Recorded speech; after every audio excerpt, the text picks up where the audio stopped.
Lo de hoy es muy chévere porque es el primer programa oficialmente de geopolítica con Mauricio Jaramillo Jacir. Y lo mejor de todo, en vivo, en directo. Bueno, la tregua, el acuerdo que se acaba de firmar, tiene tres implicaciones importantes. Pasa obviamente por la liberación de 35 rehenes en manos de Hamas, la retirada de las tropas israelíes del territorio de Gaza y el retorno de los palestinos de donde habían sido expulsados violentamente. ¿Qué significa esto? Esto significa una derrota para Israel, estratégica y política. Estratégica porque el objetivo de la guerra era acabar con Hamas, cosa que no se consiguió, como habían dicho también de Hezbollah en el Líbano. Y hay una derrota política de Israel, una derrota moral y a la vez una victoria de Hamas, y es que Hamas se gana un espacio político porque durante las 6 semanas que dure el alto al fuego, Israel y Hamas van a tener que negociar una salida a la guerra. Con eso Hamas se ha ganado un espacio en la política internacional que antes no tenía. Hay una derrota en segundo lugar para Israel, moral. Después de este cese al fuego van a empezar a salir las cifras.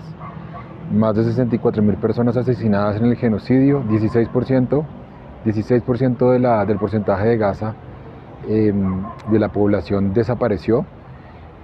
Vamos a empezar a ver todos los testimonios de los excesos. Israel hizo hasta lo imposible, matando periodistas, 200 al menos, para que no se informara, y en la medida en que esto se sepa, Israel nunca se va a poder recuperar de lo que hizo en estos 467 días en la Franja de Gaza.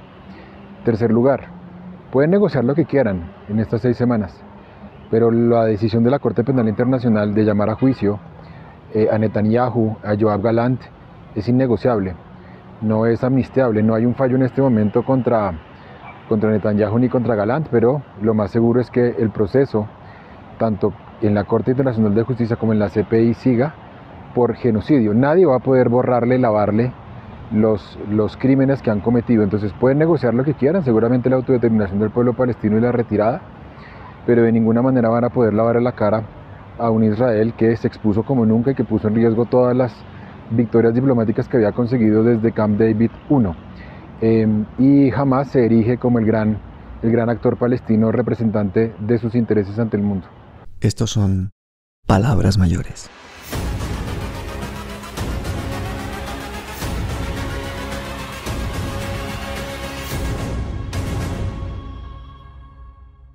Mauricio, placer hermano. El placer es mío, querido Pablo, muchas gracias Chévere. por la invitación y que bueno, finalmente pudimos vernos de nuevo, ¿no? La segunda vez que nos vemos cara a cara. Bueno, la tercera. No, Antes de ayer nos tomamos un café. Sí, pero en vivo con Cataguas, que el famoso frío en la terraza Bogotá. Sí, no, ahora ya nos toca estar bajo techo. Hermano, muy chévere porque entre otras cosas, en vivo no hay el decalaje que hay De acuerdo. por internet, entonces habla como muy espontáneo. Puede uno interrumpir chévere. Sí, lo que salió. Y además el arte de interrumpir es clave, sobre todo para las conversaciones, porque muchas veces cuando uno hace contenidos por YouTube y todas esas cosas, la gente critica mucho. Ay, ustedes interrumpen mucho al invitado. No se dan cuenta que a veces cuando uno cree que ha terminado, la otra persona reempieza y uno corta feo. Entonces, Entre más interrupciones, más dialéctico, estoy de acuerdo contigo. ¿tú editas mucho los vídeos que haces allá en el canal o no? No, ¿No? Es de uno. tratamos de que sea lo más fluido posible. Se nos van cosas, de hecho, a veces. Oye, y preguntas, ¿ustedes funcionan en base a teleprompters o tú tienes algún... A mí no me gusta el teleprompter, nunca me gustó, nunca me adapté, ¿No? salvo cuando es en noticias, pero por ejemplo en noches de opinión, todo es lo que va saliendo. O sea, las editoriales Exacto. son, que si hay cacofonía, bueno, se te fue, que sea una muletilla, lo que sea, no importa. Lo ideal es que nosotros queremos ser lo más orgánico posible. Eso es como lo que, hacia donde hemos apuntado. No, además con la calidad de invitados que llevas, yo creo que... Además eso es modo crucero, y va uno ahí tranquilo. Sí, chévere. Cuando uno tiene un buen invitado, es facilísima la entrevista, ¿no? Sí, acá hay invitados que arrancan en frío, que es difícil, que no es... Hay un colega tuyo, Denis Mukwege, el Nobel de Paz congoleño, médico, que es el médico que más operaciones ha hecho a mujeres violadas en la RDC. Él, por ejemplo, arrancaba y era un tipo fríísimo. Yo decía, pucha, ¿cómo voy a hablar de este tema en una hora? Al final eso era ya, se suelta. ¿Por qué? Porque yo creo que hay gente que arranca en frío y hay que ir llevándola. Yo también creo que eso tú lo sabes mejor que yo. eso también hace parte del arte de entrevistar, ¿no? Que hay gente un poco más aprensiva y más cerrada y hay que ir poco a poco estimulándola para que vaya soltando cosas.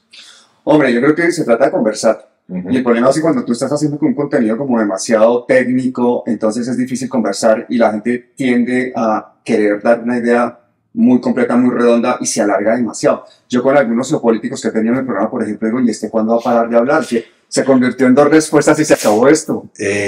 Bueno, yo hago la autocrítica, es que los profes tenemos ese problema. ¿Y los políticos qué? Depende, no, hay políticos muy de cápsulas, hay políticos que sí es como... ¿Tú te imaginas entrevistar a Petro? No, por ejemplo, ese es de los que se extiende. ¿Lo has entrevistado? No, yo no conozco a Petro. ¿Tú no conoces a Petro? Yo no conozco a Petro. Yo tampoco. Y la gente cree que sí, que los dos lo conocemos, pero no. No, la gente cree que somos bodegas de Petro. Que se sepa que no lo conocemos. No. Por ahí me retuiteé alguna cosa y alguna vaina, pero no, nunca he tenido. Pero ese político o ese profesor que invitas a conversar tiene el problema de que quiere como mostrar su expertise en un momento dado, ¿no? Y eso le quita a veces a la conversación contundencia. Y ese problema lo veo yo en la comunicación política. Ahora mismo con Carolina Corcho estamos en ese problema. Entonces, intentamos hacer, por ejemplo, cosas en el canal para que haya el nivel académico de la explicación técnica de lo que está pasando en la salud, pero también la píldora para que la gente se entere. Fíjate lo que sacó Wilson Arias antes de ayer. 26,000 personas muertas y se le están pagando a las EPS por eso. Eso es una píldora de 1 minuto. No puede ser una explicación de media hora porque entonces no le llega al gran público de forma viral. Yo creo que ese es el éxito de algunos medios alternativos. Haber tomado temas que son muy complejos y haberlos vuelto digeribles, como no lo hemos hecho muchas veces los profes. A mí, cuando siempre que me invitaban al programa, me decían, profe, cortico, por favor, sintético, capsular, y yo siempre me acostumbré. De hecho, en mis clases yo tampoco hablo tanto. Yo siempre digo, cuando me invitan a congresos y a eso, siempre digo, tiene 20 minutos, siempre digo, voy a hablar menos. 20 minutos me parece demasiado para una persona. O sea, oír a alguien más de 10, 15 minutos ya es tediosísimo. Así sea, pues, la eminencia que sea. Sí. Y creo que con los políticos también, ahí sí como dicen los chinos, no por nada tenemos dos orejas, 2 oídos y una sola boca, ¿no? Ahí nos falta mucha... Es una cosa muy cultural, ¿no? Primero yo tengo mucho para decir, yo, y nos acostumbramos a oír a los demás, y eso también, lo que tú dices de la conversación, que a veces no fluye porque la persona está más interesada en hablar que en escuchar. Yo creo que el éxito de la comunicación está en, yo tengo algo que decir, pero es corto. ¿Qué opinas, por ejemplo, de la forma que comunica Trump? Pues primero es un demagogo. Sí, total. Y creo que la demagogia hoy es muy rentable. Es demagogo, es políticamente incorrecto, ¿sí? Es transgresor, y eso es muy atractivo, es muy violento.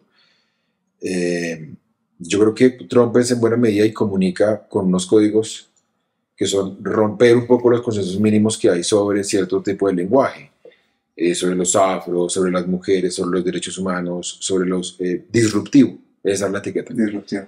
Esa disrupción hoy comunicativamente es muy, digamos, es muy desleal, pero te ponen las redes, te ponen efectiva. Te mete ahí en la cresta de la ola. Entonces, si tú sales y dices que los migrantes, por ejemplo, comen mascotas, ya, de una. Total. Ahí todo el mundo va a estar hablando de ti, al margen de lo que el efecto que eso pueda tener. Entonces, para mí, eso es Donald Trump en materia comunicativa, que es un poco lo que es la extrema derecha hoy, no es como la gente cree. Eso es falso, que es populista, ¿no? La extrema derecha es políticamente incorrecta, es transgresora porque no propone nada, lo que propone es desmontar todo el sistema de derechos. Políticamente incorrecta, transgresora y demagoga, porque juega con falacias, ¿no? Entre más migrantes, más inseguridad, supuestamente. Entre más derechos, más se quiebra el Estado, musulmán, violento, etc. Un montón de falacias que suenan a veces muy lógicas, pero pues que en realidad no tienen ningún acierto. Entonces Trump es un poco eso, es una comunicación, pienso yo, muy efectiva, pero muy desleal desde el punto de vista de la democracia y el pluralismo. Claro, porque si esa gente juega, por ejemplo, con el hecho de poder mentir, eso es una ventaja cualitativa ya impresionante. Desde el otro lado.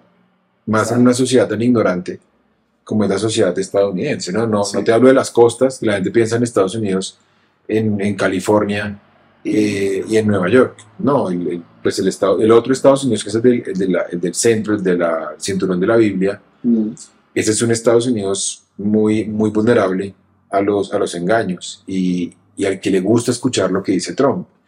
Muy de lugares comunes, muy de teorías conspirativas. Mira el Pizzagate, por ejemplo, que van y dicen que allá en esa pizzería el Partido Demócrata y hay unos pedófilos y están reclutando y no sé qué, y termina llegando un tipo con un fusil a asesinar o a tratar de asesinar a un supuesto pedófilo en un cuento que se inventaron en redes. Entonces Trump es eso, creo que es la demostración más fehaciente de la efectividad de la incorrección política.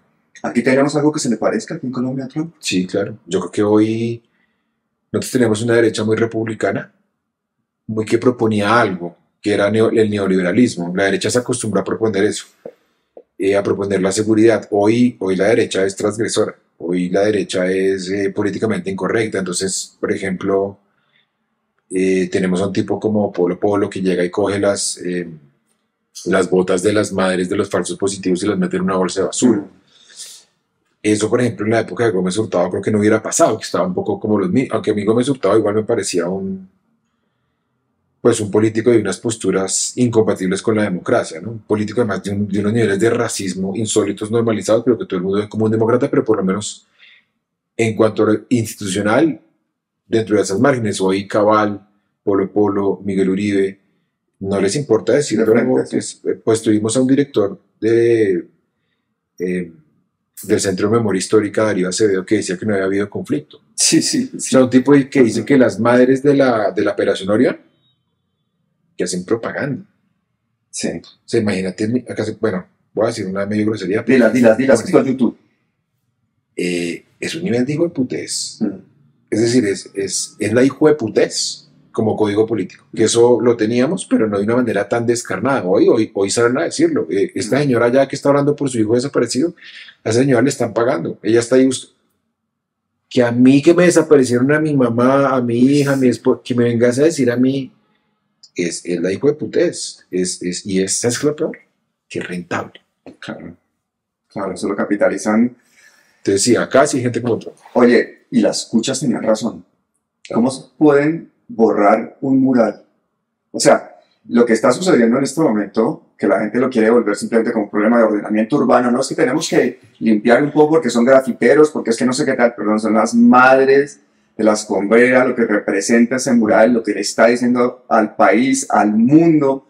Eso que ha sucedido en la escombrera es, pues, y puede que sea un cliché, pero es una fosa común de proporciones inconmensurables, incluso para el entendimiento de muchos. Pues claro, en este país, como nos acostumbramos hace 1402 falsos positivos al exterminio de la Unión Patriótica y todo eso, pues entonces que tapen un mural y que las escombreras sigan apareciendo de vez en cuando cuerpos, eso no nos parece normal. Pero, ¿qué opinas tú, por ejemplo, de esa pelea que tenemos en este momento cultural? Que vemos en un momento dado a Álvaro Uribe pedir que invadan a Venezuela, vemos a Fico decir que tapen ese mural, vemos a María Fernanda Cabal decir cualquier burrada, y que no tengamos desde el progresismo, desde la izquierda, capacidad de respuesta mediática para eso. ¿Es normal que no haya nada en la pantalla? Sí. Sí. Ok. Hay dos cosas. Hay un lugar común, contigo lo he hablado, pero lo complemento, y es que buena parte del progresismo cree que perdió la batalla cultural.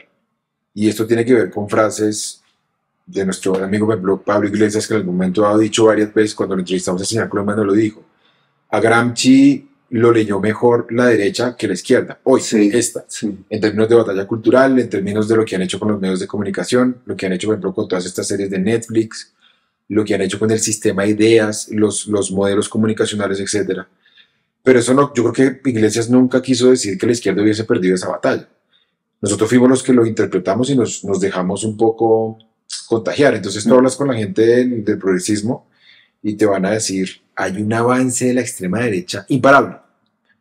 Ganaron todos los espacios. Sí. Entonces yo digo, bueno, calma. Yo sé que Trump lo han elegido 2 veces. Ganó el Brexit allá en Europa, Vox, pues es una realidad hoy en España, hay Amanecer Dorado en Grecia, Víctor Orbán, todo eso.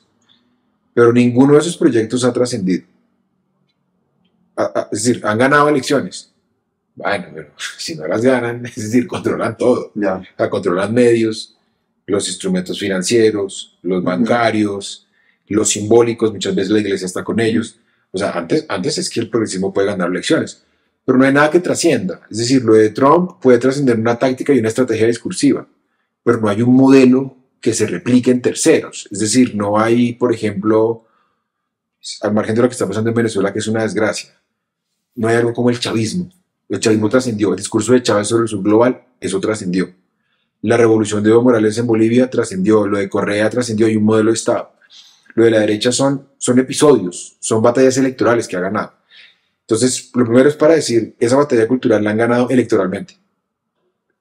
Pero en trascendencia, todo este discurso contra los derechos humanos, la población LGTBI, negar, por ejemplo, la Shoah, lo que hacen en Europa, la extrema derecha en Europa, niega la Shoah, acá niegan, por ejemplo, las ejecuciones extrajudiciales, mal llamadas falsos positivos.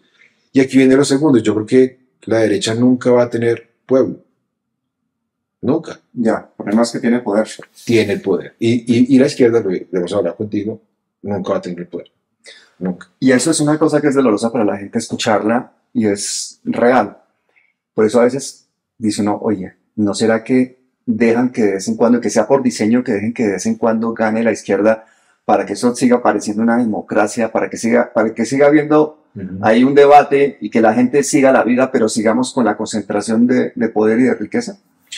Sí, hay dos lecturas. Una es esa, como igual dejan para decir que hay democracia. La otra es más la explicación marxista, que es la que yo creo, y es que ellos saben que en la medida en que no dejen ciertas alternativas, se exacerban aún más las contradicciones del sistema. ¿Qué quiero decir con eso? Que el resentimiento crece. La derecha en Colombia fue muy torpe históricamente porque como no dejó gobernar nunca plataformas alternativas que tenemos hoy, tenemos atoradas un montón de reivindicaciones: salud, pensiones, vivienda, educación, trabajo. Entonces lo que está haciendo Petro, tierra, que es tierra, lo que está haciendo Petro en tierra, trabajo, pensiones, salud, vivienda, infraestructura. No, este tipo es un radical. No es un radical. Lo que pasa es que le tocan 4 años lo que otros hicieron a comienzos de los 2000. ¿Qué estaba pasando a comienzos de los 2000 en Ecuador, en Bolivia, en Venezuela, en Argentina, en Brasil? En Paraguay, que es peor de conservador a nosotros, llegó Fernando Lugo. Claro, no lo dejaron terminar. Entonces, como todo eso se represa, llega Petro y le dicen en 4 años, y obviamente la idea que tiene la gente es que, pero en realidad Petro es el tipo más reformista, más moderado, no discursivamente es un tipo que va a la vanguardia, pero en términos de acciones no. Entonces yo creo que sí, efectivamente, la derecha a veces da esos márgenes y permite, entre comillas, ¿no? Porque uno viendo, por ejemplo, lo que está pasando en Colombia, pues obviamente no es que permitan del todo, ¿no? Es que dejan llegar, pero no dejan que se ejerza el poder. Yo me siento muy a la izquierda de Petro en muchísimas cosas. Yo no habría puesto a algunos ministros. ¿Cómo pones una ministra de Agricultura que niega la posibilidad de una expropiación en un país con un Gini y con una concentración de tierras como la que tenemos? Ahí tú y yo pensamos distinto. Enhorabuena, además. Yo creo que a Petro le tocaba quemar la carta del centro y decir, yo quiero arrancar con una oportunidad y que la gente se dé cuenta el centro hacia dónde va a bascular, el centro cómo se va a decantar. Entonces pone a Ocampo, pone a Gaviria y pone a Cecilia López. Yo creo que los tres, hay una gradualidad distinta. Yo creo que lo de Ocampo no le sale mal. A Ocampo le aprueban la primera reforma tributaria. Se trata de la inteligencia de Petro y calma los mercados. Que también hay una batalla de mercado. Los mercados te chantajean horrible. Ganó Pablo Borges. Te vamos a castigar y te vamos a castigar. Pero un neoliberal que es profesor de universidades gringas y más. Profesor de Columbia, de no sé qué. Entonces con él no se metan. Y lo tiene ahí un tiempo. Cuando se sale de las manos, yo creo que sale, pero no sale mal. Y yo creo que Ocampo ha sido muy digno fuera del gobierno. Ahora, Gaviria y López sí me parece que sale muy mal, pero yo creo que ahí Petro por lo menos pudo quemar la carta y decir, los expuse. De Gaviria es lo más indigno que he visto yo fuera del poder. Salir con una libreta a escribir el libro basado en la libreta para escribir el libro, para defenestrar a un gobierno que siendo de otra orilla ideológica le da una oportunidad para hacer historia en Colombia, en la educación, y dedicarse a criticar al ministro de Hay veces el establecimiento. Hay un problema de Gaviria, obviamente. Yo creo que Alejandro Gaviria se equivoca porque no es la manera de confrontar, además porque no hay confrontación, no hubo confrontación posterior, por ejemplo, con Carolina Corcho. Pero hay un problema del ambiente, y es que el ambiente es muy condescendiente con eso, entonces el ambiente premia. Entonces tienes una editorial, yo me pregunto, ¿cuántas personas en Colombia no escriben ensayos políticos que vale la pena poner en primera línea de las librerías? No, queremos el chisme de Alejandro, lo cual además habla mal, lo reduce a él de un profesor respetable a un tipo que anota un montón de chistes de la Casa de Nariño al estilo de los chistes de Jaime Garzón. Sí. Entonces hay una columna muy dura de Francisco Gutiérrez Sanín respecto al libro de Alejandro Gaviria, de lo bajo que para Gutiérrez Sanín cae Gaviria con el libro, diciendo esto ya es muy bajo, sí. Es muy bajo y está muy desdibujado. Pero yo también hablo un poco de como te digo, el entorno del establecimiento, como ven y te premio con un... Pero no hay más gente que escriba. Encima lo sacan y ofrecen la embajada en Inglaterra. Claro. Entonces Petro, de una manera inteligente, le dice, de todas maneras, yo creo que acá hay un frente para defender, porque sabe además que hay sectores de centro a los que necesita para gobernar. Y lo de López es, para mí de los tres, es el más indignante, te cuento, el de Cecilia López, que es el que más ha pasado por lo que tú acabaste de decir. Para mí una ministra de Agricultura que entre a un gobierno progresista, así fuera un gobierno de derecha, un ministro de Agricultura tiene que saber que se va a expropiar, no arbitrariamente, no a las patadas, no por capricho, pero acá hay una constitución, acá hay normas, acá hay jueces, o sea, no es que Petro diga, voy a expropiar ese terreno y se expropia, no, eso lo tiene que valorar un juez, por favor, acá hay separación de poderes. Entonces, que una ministra hubiese decidido salir luego a decir y a despotricar cuando Cecilia tenía que saber a qué estaba entrando. Eso habla del establecimiento colombiano, cuán hipócrita es cuando le hablan de derechos humanos. Hablamos de derechos humanos, estoy de acuerdo. ¿Estás de acuerdo con que la gente acceda a la tierra? Por supuesto. Con que la gente acceda al sal, listo, vamos a hacerlo. ¿Es eso? No, entonces mejor no. No, tienes que pagar más impuestos. No, impuestos entonces no. Pero entonces, ¿cómo logramos las conquistas? La conquista es peleando, la conquista es cediendo, eso no va a llegar del cielo. Claro.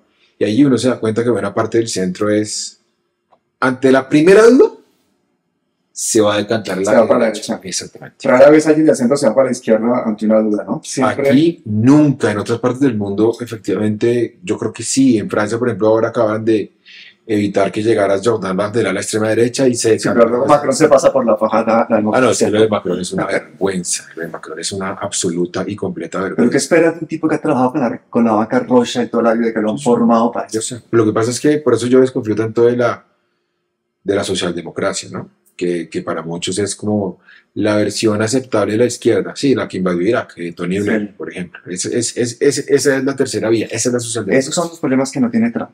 Trump no tiene que decir expropiarse. Trump dice, Groenlandia, bueno, vayan pensando el precio o si no los invadimos. ¿Cuánto vale eso? Sí, ¿cuánto vale esa cabeza? Eso también...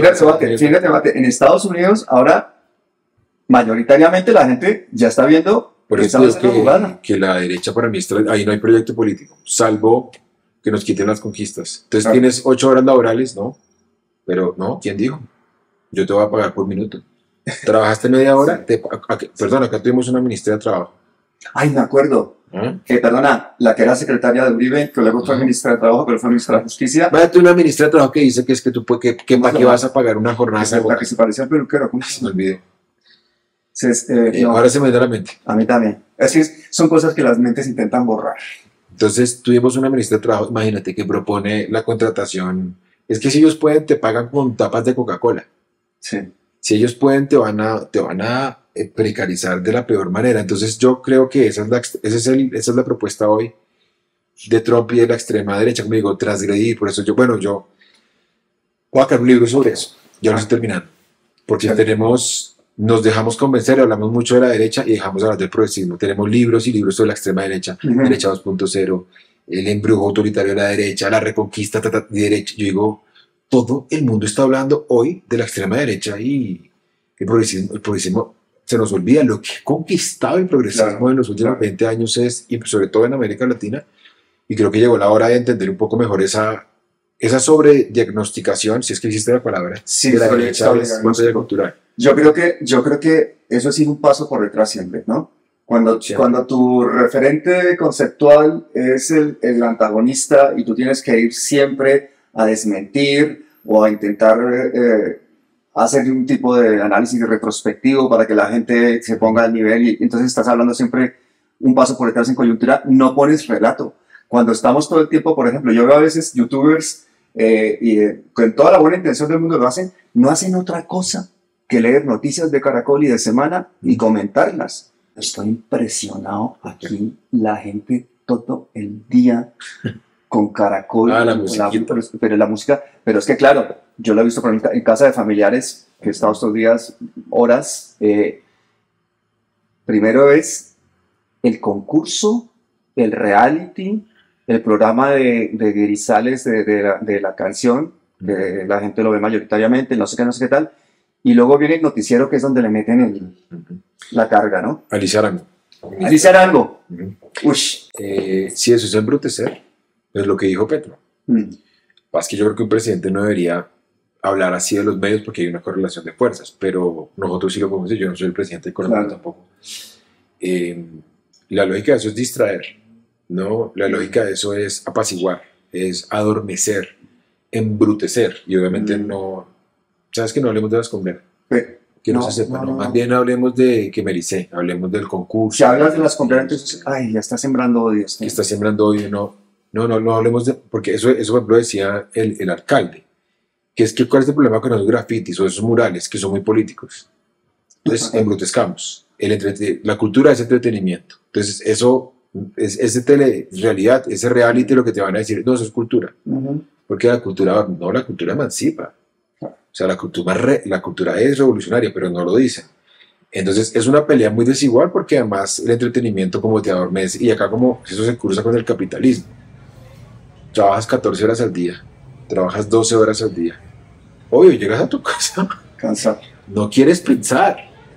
Y lo que te hacen es cogerte el cerebro y apaga el cerebro y ¡tra! Exacto. Modo así, pasivo, consumiendo, porque no hay audiencia, hay consumo. Entonces somos glotones y consumimos sin pensar, como los gatos que comen y no se dan cuenta hasta que se mueran. Así, tenemos una indigestión de entretenimiento que no nos permite decir, pero paremos, esto es normal, nos quitaron las 8 horas, nos están quitando los descansos, están desapareciendo gente, lo de la escombrera es un absoluto escándalo, lo que está pasando con la CPS da para que la gente se rebotara más, entre menos piense la gente, pues es mejor, y por eso creo que esta lógica un poco de barnizar de cultura aquello que es embrutecimiento. ¿Cuándo se va a ir Lizcano? ¿Qué pasa con Lizcano? ¿Dónde está el poder de ese hombre para hacer lo que le dé la gana? Yo creo que ahí también, creo que lo vamos a hablar en algún momento dado, hay dos gobiernos. Esto se lo escuché alguna vez a Yesid Arteta.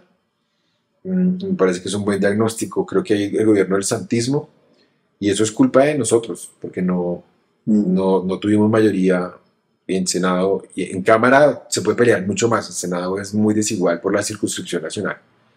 En Cámara, para que la gente nos entienda, tiene más peso la región. Y la región es la que ha sufrido el conflicto. La región es la que ha sufrido las bellaquerías que hacen las EPS. En la región se sufre más el desempleo, el abuso de los empresarios, etcétera, el neoliberalismo. Desafortunadamente el Senado es más, se llega con plata, si hay los de Querati te dicen, bueno, ¿cuánto cuesta esa curul? Bueno, ¿cómo compites? Entonces, al no tener mayorías, Petro tiene que recurrir al santismo. Entonces tuvimos a Prada, tuvimos a Velasco, tenemos a Cristo, tenemos gente de la U, como en el caso de Lizcano, y yo creo que ahí hay un centro, como siempre hemos dicho, que es que todavía es muy condescendiente con el establecimiento, yo creo que no está muy cómodo con la idea de cambio y de transformación, y el sector de las telecomunicaciones es uno de los más sensibles. Entonces yo creo que hay como una especie de matrimonio por conveniencia, y como en todo matrimonio por conveniencia, es un efecto colateral desastroso que estamos siempre la pagan los hijos. Siempre la pagan los hijos. En el caso de Colombia, otra de las percepciones que tengo yo cuando vengo aquí es, oye, la gente no se da cuenta cómo se va deteriorando el país, la misma ciudad, Bogotá, saber cómo está Chapinero hoy en día, por ejemplo, ver cómo se está volviendo normal esta inseguridad. 1.113 asesinatos en Bogotá el año pasado. Hermanos, somos una de las ciudades más peligrosas del mundo. Sí, terrible. Si estuviera Bolívar de alcalde, ya lo habrían hecho revocatoria del mandato, seguramente, solamente con lo del agua. Sí. Cuando uno ve, por ejemplo, los problemas de movilidad, la postura que se asumió frente al metro, que es un metro inviable, que es un metro antiestético, que es un metro que, insisto, va a ser mucho más costoso en términos paisajísticos, el tema del agua, el tema de la seguridad, el tema de Transmilenio. Transmilenio también ha vivido un deterioro muy grande en términos de anuncios, en términos de frecuencias. Es un sistema que seguramente empezó con un buen propósito para complementar el metro, pero que ya sabemos que por la ambición desmedida de Peñalosa termina condenándonos a todos a un sistema que no, obviamente no sirve para una ciudad de casi 10 millones de personas por conurbación. Oye, un Peñalosa que sigue dando mucho de qué hablar en este país, y aquí Carlos Carrillo en repetidas oportunidades nos ha contado quién es, de dónde viene, para empezar su familia, y este señor que ha sido un señor que es uno de los mejores vendedores de autobuses del mundo, que no solamente han vendido los autobuses aquí en Colombia, sino en otras ciudades del mundo.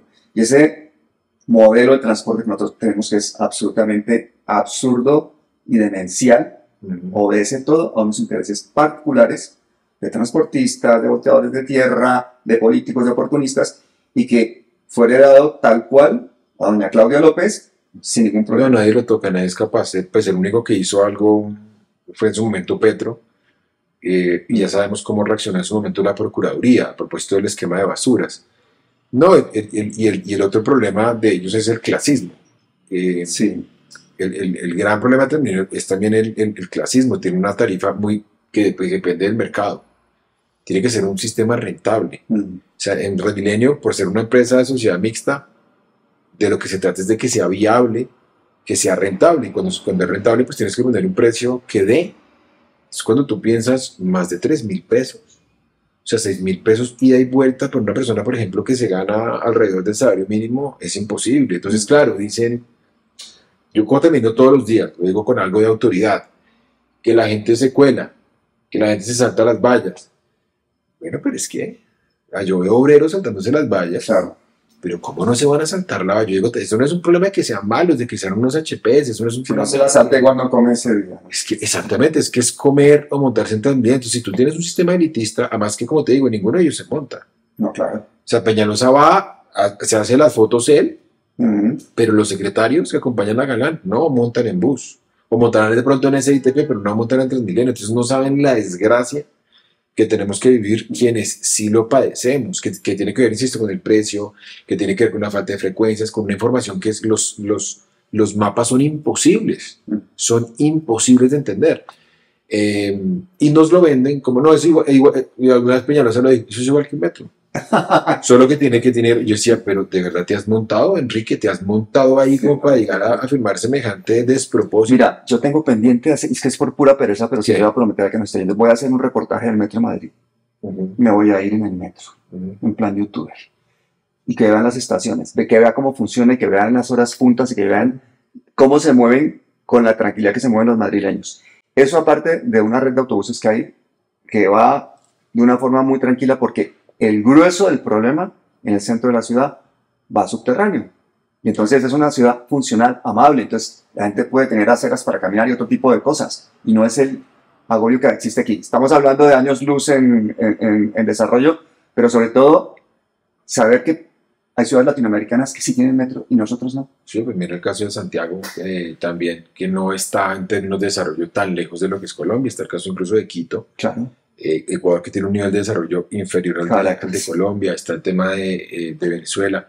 No, acá pues básicamente tiene que ver es que nuestras élites son, insisto, y un tacaño, un apetito pues por todo, que no dejan nada para el resto. Si estuviera aquí, Levi Rincón le llamaría de otra forma, pero yo creo que esa, te lo digo porque ¿qué? La sensibilidad que tenemos aquí en Colombia es relativa debido al clasismo. Porque toda esa sensibilidad la tienes para los que se parecen a ti, son los de tu clase, ¿no? Sí, claro. Los demás ya, otra cosita, que es un poco lo que se vive a otra escala en Palestina o lo que se vive con el anglosajonismo y con los problemas raciales en el planeta entero. Pero aquí es muy patético cuando ves, por ejemplo, el servilismo de la gente que trabaja en empleos sencillos, cómo te tratan, aquí todo el mundo es doctor y su merced, Y sí. Y tal. Colombia es un país en ese sentido muy clasista. A mí se me cae la cara la vergüenza y así, yo cómo pude normalizar esto cuando viví aquí, que la gente te trata así. Esa es yo no soy muy filo europeo, pues tengo que reconocer que los europeos nos llevan una ventaja muy grande en eso. Yo no sé en España cómo será, porque no lo hablé tanto cuando he estado, pero por ejemplo en países como Alemania, como Francia, tú le preguntas a gente de cierta educación, de cierto nivel educativo, ¿ustedes son racistas? Y los franceses dicen, sí, acá hay un problema de racismo grandísimo. Y eso ayuda, eso te habla de una sociedad que lo está confrontando. Métete tú aquí a preguntarle a la gente formada, ¿ese es un país? No. ¿Ese es un país racista? No. ¿Cuál racismo si este es el continente del mestizaje? Puta, mataste 90 millones de indígenas. ¿Cuál mestizaje, huevón? Los pasaste, o sea, los pasaste el papayo. ¿Cuál mestizaje? ¿No te imaginas las que le caen a Laura Arroyo cuando se acerca el 12 de octubre allá en Madrid? Porque es que en España, claro, no fue la conquista, esto que cuál genocidio. Es lo que están diciendo eso, le dimos el idioma a la fue entre iguales. Sí. Perdón, entre iguales. Sí, Es que acá hablamos quichua, aymara. Eso lo heredamos, hermano, y lo seguimos manteniendo de una forma. Aquí lo de los rasgos indígenas es una cosa que la gente de bien que intenta no tener, intenta parecerse a otra cosa, intenta blanquearse, alisarse el pelo, ojalá tener los ojos claros. Horrible. Y entonces yo creo que también nosotros vivimos, que es un agravante, sí. Vivimos en negación. Vivimos en negación con el clasismo porque no lo aceptamos. Creo que es la primera vez que tenemos una vicepresidenta que, al margen de que haya hecho bien o mal las cosas, creo que es la primera vez que tenemos una presidenta que sistemáticamente habla de clasismo. Y dice, bueno, dice Francia Márquez, lo cual es evidente, sí. Yo he sufrido el clasismo por parte del periodismo. Ella contaba en palabras mayores cómo lo sufrió cuando era empleada doméstica. Terrible, por eso digo, yo creo que esa gente, insisto, al margen del desempeño de gobierno, que ese es otro tema. Sí. Yo creo que tiene que llegar al poder gente cuya agencia, cuya vocería haya pasado precisamente por eso, por entender el clasismo. Que tú dices, yo creo que nosotros no tenemos suficiente perspectiva, desafortunadamente, porque estamos muy inmersos en él. Su merced, don, doctor, mi rey, venga. Ahí hay un clasismo, una estructura de clases muy fuerte que insisto, cuyo peor agravante para mí es la negación. Porque la negación normaliza. La normalización termina en que, bueno, pues, no, igual acá el que quiera puede ser rico. El que es pobre es porque lo decidió. Te voy a hacer una pregunta a ti, que eres profesor de algo que yo no tengo ni idea. Pero yo tengo la sospecha de que el clasismo es mucho más complicado que el racismo. Porque el clasismo, bueno, incluso si eres blanco y rubio, pero no vives dentro de cierto sector, o si no has estudiado en tales universidades sino en otras, si vistes esta ropa, pero te discriminan por más cosas que por la simple raza. ¿No hace eso que sea mucho más difícil también de solucionar el problema colombiano? Yo pienso que son realidades indisociables, porque se terminan mezclando. En el caso de Francia Márquez lo ves, los afros son más pobres, estadísticamente, eso es indiscutible. Los indígenas, a pesar de lo que crea María Fernanda Cabal, tienen menos tierra. Donde hay indígenas, que son acaparadores, ¿sí? María Fernanda Cabal, que los indígenas son acaparadores. Una cosa lleva a la otra. Generalmente donde hay indígenas hay menores niveles de índice de desarrollo humano, hay menores niveles de bienestar. Lo mismo pasa con los afro. Entonces, una cosa se termina mezclando con la otra. Ahora, hay más pobres en Colombia, muchos más pobres que afro, y eso hace que sea más visible para mí el patrón de exclusión ligado a la clase social. Pero una cosa va ligada a la otra, y obviamente eso lo ves Murillo versus Francia Márquez. Ojalá Francia Márquez fuera como Murillo, que habla inglés y que es bilingüe. Claro, entonces ahí también hay un racismo velado, que es que a mí me cae bien el afro que imita, y pues en realidad que puedo percibirle cosas de blanco, sí. ¿Qué pasaría si Luis Carlos Sarmiento fuera negro? Sí, no, pues imagínate. Acuérdate que las encuestas que le hacían a Obama antes, bueno, estaba todo, hasta el Ku Klux Klan querían matar a Obama para que no llegara a ser nunca ni candidato ni presidente ni nada. Y al año de haberse ya elegido como presidente y tal, había un porcentaje como un 70% mayor que antes lo odiaba y que ahora lo percibía como blanco. Que ya dicen, A ver, ¿cómo así? Si el tipo es negro, ¿cómo lo perseguían como blanco? Había encuestas en que habían cambiado radicalmente porque había demostrado con sus hechos, con sus guerras, con su neoliberalismo, con lo que fuera, que iba a seguir unas políticas clarísimamente a su favor. En el caso de Estados Unidos también te da la pauta. Estados Unidos tiene 40 millones el país más rico del mundo tiene 40 millones de pobres. Sí. O sea, en el país más rico del mundo, que la gente no se entienda, hay una Colombia entera pobre. Mayoritariamente, ¿quiénes? Claro. Afros, latinos, migrantes. Ahí te das cuenta que la clase se termina mezclando con lo étnico, y el caso de Estados Unidos es Estados Unidos, el mismo Obama lo decía, estamos lejísimos de ser una democracia post-racial, lejísimos, a pesar de todo lo que se diga de la democracia y de la economía gringa. Oye, y el país más rico del mundo, y asesinaron al director de la EPS más grande del país, porque les pasa pues parecido a lo que tenemos aquí con el desastre de la salud. Allí se la roban de otra manera, pero también la carencia del servicio para la población es mayoritaria. Los 3 casquetes de bala con lo que lo asesinaron ponían las 3 principales causas por las cuales le denegan los servicios a la gente allí. Sí, pues es que para mí el modelo de Estados Unidos no es para nada exitoso. O sea, el país, insisto, más rico del mundo. ¿Cómo me van a decir a mí que es un éxito? Que el país que ha acumulado como ninguno. Nunca habíamos tenido un nivel de acumulación como el que ha alcanzado Estados Unidos. Y que tenga 40 millones de pobres. No tiene salud universal, imagínate. Tiene que estar algo muy mal. Entonces, cuando la gente le declara la guerra al estado de bienestar, es decir, un estado que universalice los servicios de educación, salud, servicios públicos domiciliarios, pues ahí uno se da cuenta que pues, si en Estados Unidos no funciona, que es el más rico, ¿ustedes creen que aquí en estos de América Latina va a funcionar? No, ni por las curvas. Acá tiene que haber un estado que dé, porque además es la promesa del 91, que los mínimos de Estados Unidos es patético, es terrible. Lo que pasa es que los mínimos de supervivencia yo creo son muy dramáticos. La ingesta calórica de buena parte de los colombianos es el estado de la salud. Las principales enfermedades con las cuales nos morimos son diferentes. O sea, son realidades que no se pueden comparar. Pero en este caso, en el nuestro, es de supervivencia. Para millones de personas es de supervivencia.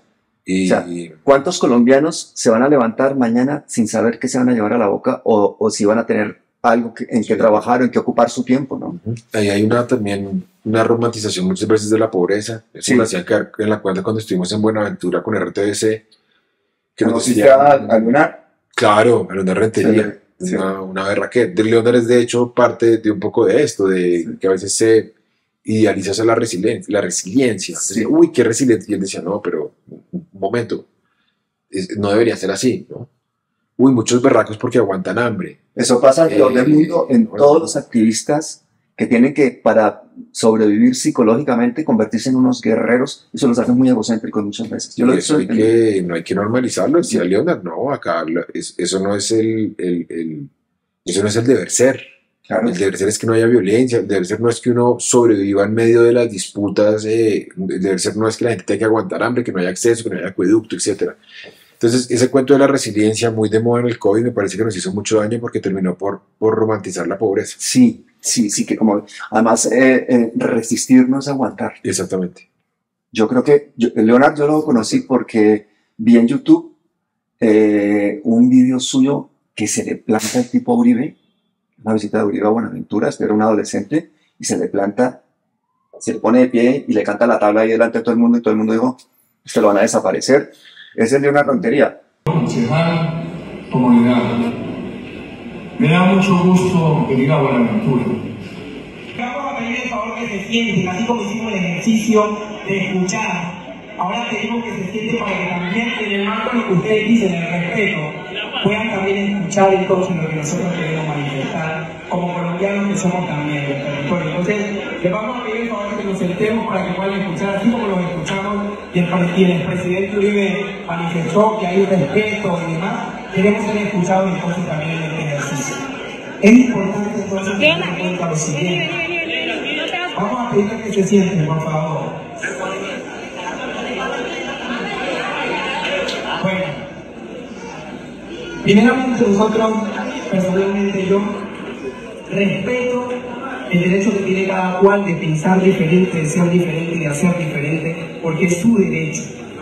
pero yo pienso que el territorio como el territorio de Buenaventura, donde la guerra ha sido marcada, donde el paramilitarismo asesinó a 12 jóvenes del barrio Punta del Este en el 2005, masacres que venimos conmemorando año a año, que se cumplió 11 años este año, masacres como la de Llera, como la de Naya, que han sido masacres de los paramilitares. Es importante que las comunidades no sigan sufriendo, que sigan siendo envenenadas por el odio. Yo pienso que si algo nos merecemos nosotros, es empezar a caminar para construir una paz que Buenaventura no ha visto, porque los paramilitares se encargaron de arrasar el urbano con un sinnúmero de gente joven y de gente que nada tenía que ver, sino que simplemente fue víctima de este sistema. Un acuerdo que se firmó entre el gobierno Uribe y los paramilitares, que también tuvo cualquier cantidad de cosas que todos sabemos que no fueron por el orden que debían ser. Pero no vamos a centrarnos en eso, porque yo me voy a centrar en lo siguiente. Ellos se van a ir del territorio hoy, pero los que vamos a seguir en el territorio sufriendo las secuelas de la guerra somos nosotros. ¿Saben por qué? Porque nosotros hemos puesto y seguiremos poniendo los muertos. Porque a él no se puede mover con libertad en su territorio de un lugar a otro, porque allá están las bandas criminales que no son más que los paramilitares que nunca se sometieron a la desmovilización. Y si nosotros permitimos que hoy, ¿quiénes son los soldados de la FARC? Soldados, muchachos pobres, empobrecidos, que no tuvieron nada, que quizás por una u otra cosa terminaron allá. ¿Quiénes son los soldados del ejército colombiano? Muchachos pobres, porque los hijos de los ricos no van a la guerra vamos nosotros. Los cristianos deciden lo siguiente: yo he sido víctima directa de la guerra, soy una víctima del conflicto armado, pero a pesar de eso, si yo tengo que darle la mano a los victimarios, estoy dispuesto a hacerlo, porque creo en el perdón. Por eso usted, y yo respeté su punto de vista, es su opinión, pero es diferente usted, que es senadora, que anda con escoltas, que tiene su casa en Bogotá, que vive tranquila, a mi persona o a cualquiera de ellos, que vive en casa de madera, que vive en zona de Bajamar, que sufre de las secuelas de una empresa privada, se roba como pasa por encima de la consulta previa y sigue abusando de los derechos de esta gente. Eso no tiene derecho, eso no tiene nombre. Nos merecemos el perdón, nos merecemos la reconciliación entre nosotros, porque ustedes no han hecho más que en el poder acabar con nosotros. Y nosotros seguimos siendo empobrecidos. Familia Nación nos genera riqueza, nos genera oportunidades. Los jóvenes de Buenaventura, lo único que han sido es víctimas y victimarios. Los victimarios porque han encontrado una oportunidad y una opción laboral que no les ha ofrecido el Estado. Y las víctimas porque somos víctimas del terrorismo que van a estar armados ustedes. Él lo dice. ¡Bien, Leonard! ¡Bien!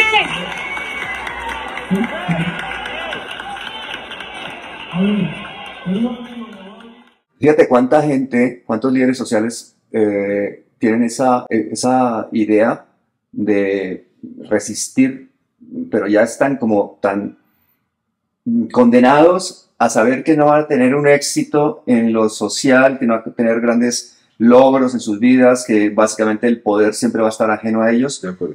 Que entonces se van cerrando, no te digo radicalizando, pero se van cerrando y sus esperanzas se van amputando y llegan a tener unos ecosistemas muy cerrados, muy pequeños, que incluso les cierran las puertas. O sea, ahí donde ves en el polo opuesto los activistas de derecha actuando de forma conjunta, básicamente como nodos, Sí.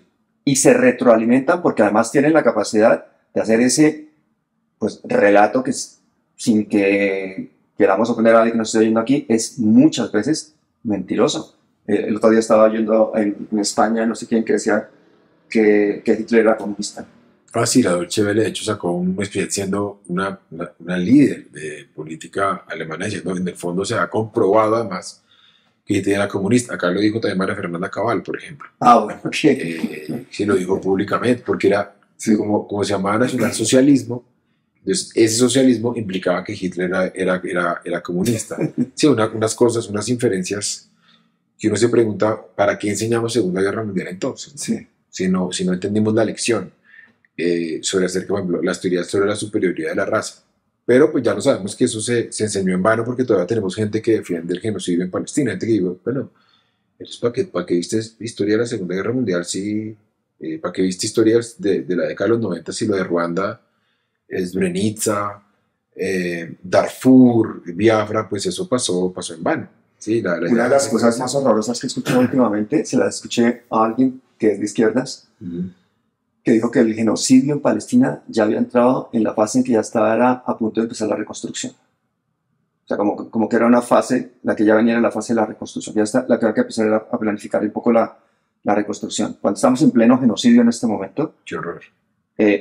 O sea, como que han conseguido que parte de la izquierda o de los progresistas o de la gente en general normalice ya que eso va a llegar a su ritmo, el que tenga que ser, a la solución que han decidido. Mira la izquierda europea. Uy. Mira el PSOE.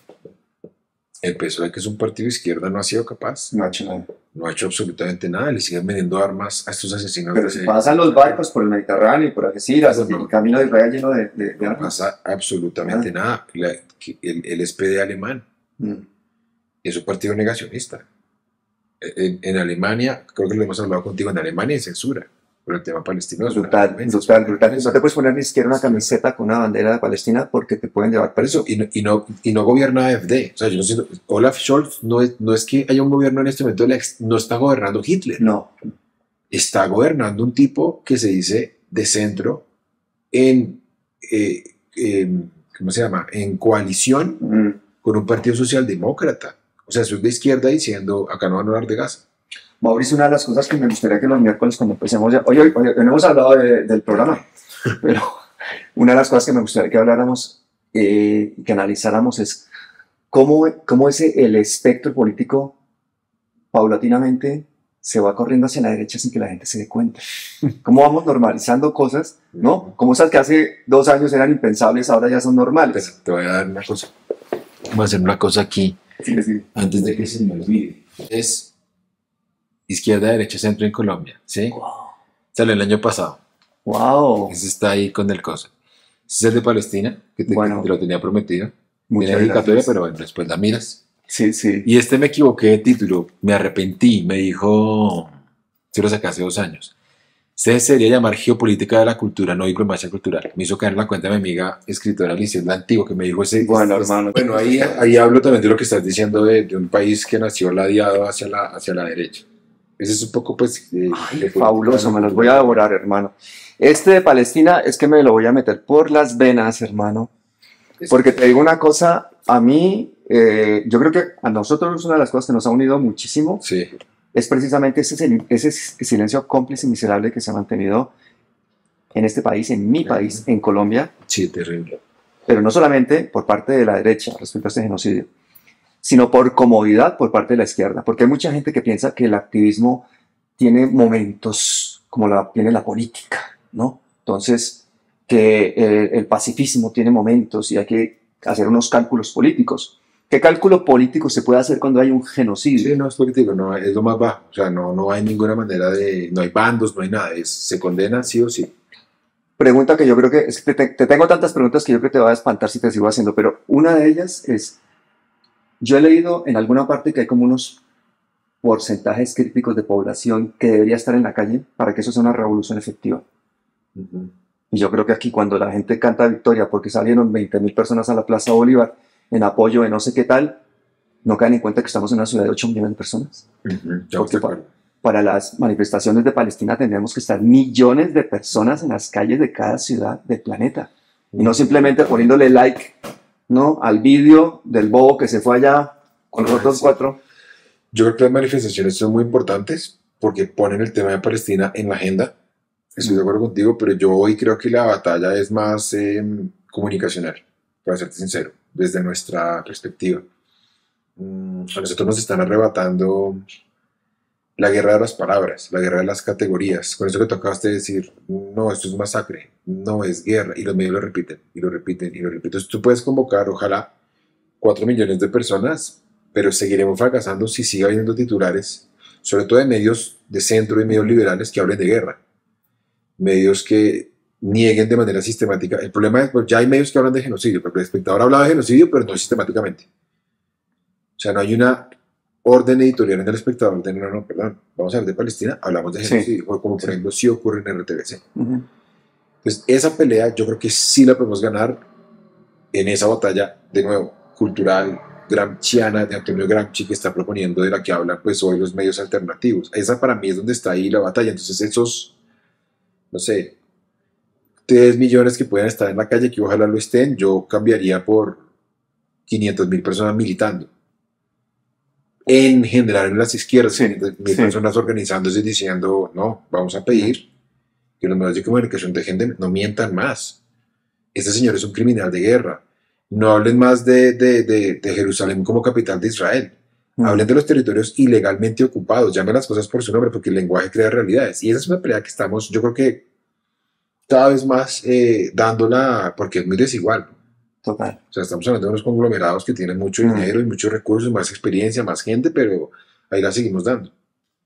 Sabes que ayer hicimos una cosa que yo creo que te va a gustar. ¿Qué? Nos fuimos a casa de Antonio Morales, de Café Picante. Sí, claro.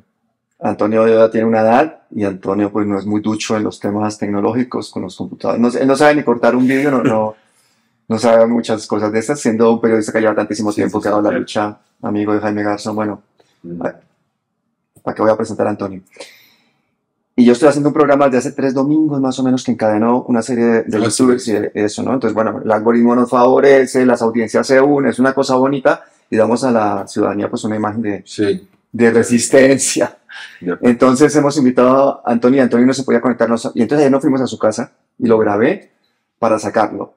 Y esa es una buena demostración de, fíjate, nosotros estábamos allí todos de acuerdo en las ideas, pero en echar a andar la cosa, Antonio, que fue el que generó la idea, lo escribió hace 1 año y medio, oiga, unámonos todos. Yo fui el primero que le dije, mira, yo no me quiero unir, yo no quiero tener aquí un comité editorial, yo no tengo ni tiempo y yo sé lo que es estar hablando y perdiendo tiempo, lo que hay que hacer es hacer, y darle voz a la gente que no tiene voz, a los líderes sociales, a las víctimas de crímenes de Estado, todo eso. Entonces me dice, no, es que lo que hay que hacer es que nos pongamos de acuerdo para llenarnos. Yo no le entendí, al final no lo hicimos, nadie más le copió, porque hay mucho que se ha dedicado al infoentretenimiento y han convertido sus canales en fuentes de, bueno, en formas de vivir, en empresas. Entonces nada, pero entonces empecé a encadenar algunos youtubers y entonces ya cogió fuerza la cosa. 4 domingos que estamos barriendo a los Danieles, lo ponemos a la misma hora precisamente para protestar por el hecho de que el señor Daniel Coronel no es capaz de condenar el genocidio. De hecho, hace la falsa equivalencia, ¿no? Entre el Estado y el derecho de Israel a vivir y Palestina. Bueno, si Israel estuviera en riesgo, eso fue absurdo. Ahí demuestra la tibieza y la cobardía, todo este centro, toda esta gente y todos los informadores, empresarios. Pero el fenómeno de ayer fue que nos pusimos de acuerdo. Y nos pusimos de acuerdo porque los hechos se imponen. Porque es que era un hecho ya estar ahí 6, 7, 8 youtubers y más aún. Pusimos en un computador a Julia Buenaventura. Ah, sí, me has hablado de ella. Extraordinaria. Vamos a invitarle un día para que hablemos los 3. Sí. Yo me quedaré callado porque yo quiero oíros a vosotros. Y estaba también William de Australia, que tiene un canal que se llama Magenta Radio. Excelente. Entonces, en la casa de Antonio estábamos los youtubers, estaban los otros, estábamos todos, estábamos trabajando. Generamos un contenido que sale este domingo, bueno, va a estar pendiente por ahora. Que es un encadenado con todos estos canales, en los cuales vamos a estar encadenados en silencio, porque el propósito es que ese contenido se vea por todas las audiencias. Entonces, eso va a ser un poco diferente este domingo. Pero ese hecho de unirnos mediante un hecho concreto, yo creo que es donde fallamos terriblemente la izquierda, porque comités, subcomités, discusiones, polémicas, no nos ponemos de acuerdo para hacer nada, ¿no? Sí, estoy de acuerdo. Por eso yo tengo que, ante la falta de recursos que siempre va a tener la izquierda, la única es la formación. Sí. Y la reacción en cadena, y la reacción en cadena también pasa por ese tipo de iniciativas, como los youtubers encadenados, que tú estás como... Yo que voy a invitar a ti, te voy a invitar a uno de esos de youtubers encadenados de protagonista para que te bombarden todas las audiencias y todo eso. Chévere. A mí me asustó mucho haberte hecho el otro día una pregunta que fue difícil, que contestaste sin ningún género de dudas. Cuando te dije el otro día, no sé si nos estábamos tomando el café o fue... Que te pregunté si tuvieras que escoger entre ser profesor universitario o ser comunicador, sí. ¿cuál escogerías? sabes que no me acuerdo lo que te dije. A mí me gustan mucho las dos. Yo me siento más profesor. Es para lo que me formé, tengo mucha más experiencia. En este momento me gustaría más ejercer el periodismo. Qué bien que tengas mala memoria, ¿eh? Si no pudiera poner en remojo, si tuviera que poner en remojo alguna de las dos y pudiera hacer una pausa, me dedicaría enteramente al periodismo. La verdad, me ha gustado mucho, me parece apasionante. Periodismo de análisis político, ¿no? Estoy aprendiendo, o sea, siento que como que hay una cosa nueva y es un momento histórico en el que se necesita un periodismo de voces alternativas. Pero siento que se complementan, entonces afortunadamente por ahora no tengo que escoger. Claro. Pues me contestaste exactamente lo mismo. No te acordabas. Bueno. No puedes ser muy mentiroso porque no tienes buena memoria. Oye, quiero hacer una cosa que no podemos hacer en digital, hermano. Dame un abrazo. Muchísimas gracias, Mauricio. Esto son palabras mayores.